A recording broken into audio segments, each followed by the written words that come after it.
So 2nd of April, you've just come back from the Easter holidays. You've got all these staff that come over from a different organisation or different organisations. What should you have at the top of your to-do list? Well, there are some challenges there, but some exciting ones.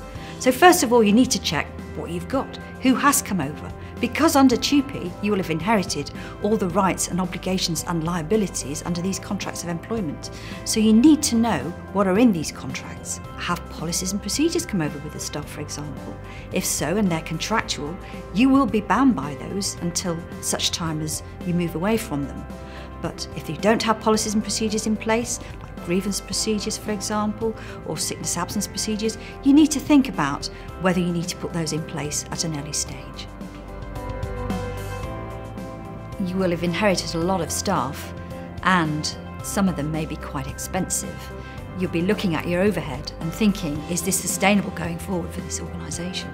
You also face the challenge of the fact that a lot of people have transferred under the Transfer of Undertakings regulations, and that really puts a wheel clamp on what you can do by way of changing people's contracts. So first of all, you need to think, what sort of structure do I need in this CCG going forward? TUPE doesn't absolutely prevent you from addressing pay and conditions and people's terms and conditions in relation to pay. But you do need to approach this with caution and probably with advice from the HR people in the CSU about how to tackle this if you haven't done it before. Because under TUPE you need an economic, technical or organisational reason entailing changes in the workforce before you can make people's contracts different after a TUPE transfer from what they were before. There have to be all those 4 elements in place: an economic, technical or organisational reason, one of those, but it must entail changes in the workforce. And that generally means that there must be a change to the numbers and functions of staff before you can start looking at contract changes. So looking at people's contracts and seeing whether or not you can change them is one way forward. The other way forward is, do you actually need to reduce headcount?